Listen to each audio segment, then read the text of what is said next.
In this video, I want to show you what velocity means when we enter in MIDI data in a track in Ableton Live. So right now I'm looking at a couple MIDI clips in arrangement view. And you can see down here on this first track, this is the instrument. And if I double click on the MIDI, there's the MIDI information.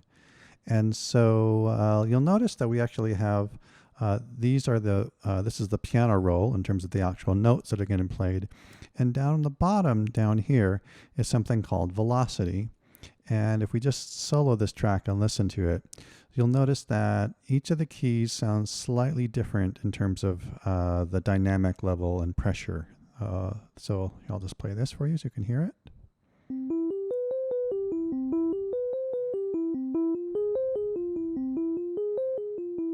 So the way velocity works is when I am playing on a MIDI keyboard, depending on how hard or soft I hit the key, it will change it'll record that data as what's called velocity. So I'm going to go down to this third track. I'll solo it and I'm going to record just a few notes on a keyboard, and I'm going to start by pressing the keys very lightly and gradually increase the pressure. And you'll hear what the different velocity does.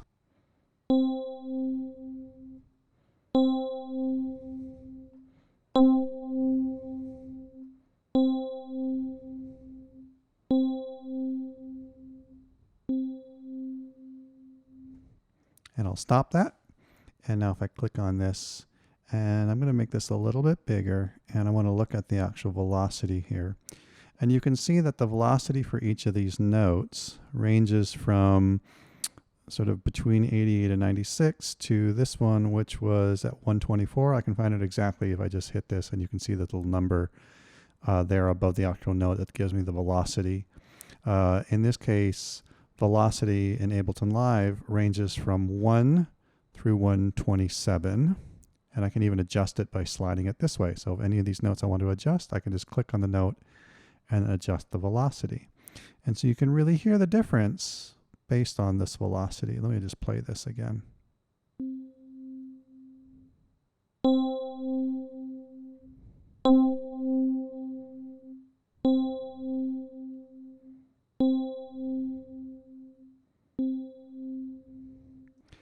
And I'm going to go to another track. I'm actually going to solo the track below and do the same thing here.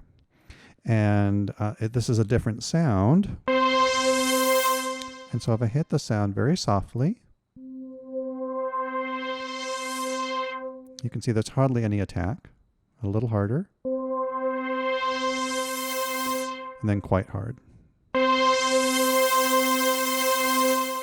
So velocity sometimes certainly can affect the loudness of the sound, but it can also affect the sort of character of the sound. In this case, if I hit with a very low velocity or very low number in terms of the velocity for this particular track, for this big saw, there's actually hardly any attack, and it's just sort of like a fade in.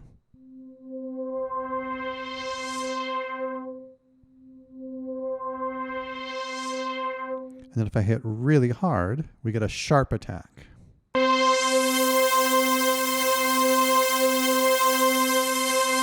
And actually, it doesn't change at all until I release the note. And so we get these different attacks and sustain levels depending on the velocity. And so a lot of this will depend on the actual instrument and how it's programmed. So I would actually need to look in here, on the actual instrument and see how velocity handles that. So so it might affect different parameters within the actual instrument itself. I'm going to switch views now just to show you that this also is in when I'm in clip view now. So here's my first clip again. So here's that first one.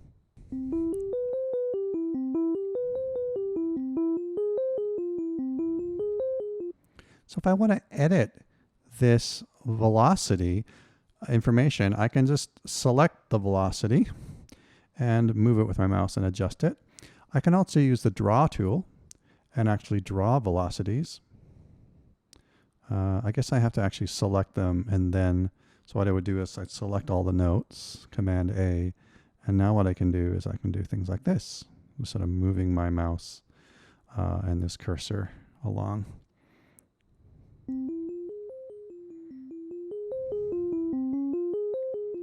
So velocity can be a really effective expressive tool.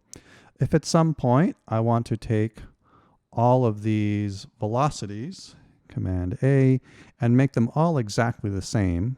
So I've selected all the notes. I can now drag these, and if I bring them all the way up to the top or the bottom and then bring them down, now they'll be exactly the same.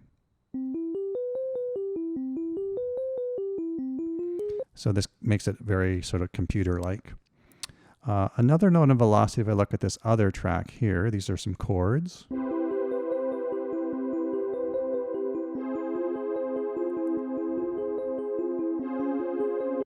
And you can see that if I want to change the velocity to individual notes, I can do that. So if I want to change this G3, I can see it's pretty high. I'm going to bring this down a little bit.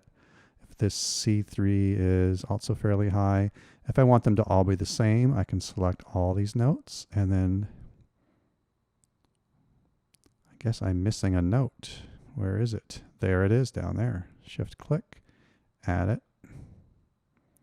And there we go. And now all these are the same for each one of those notes. So we can edit velocity, and it affects the timbre of the tone as well as loudness and softness as well.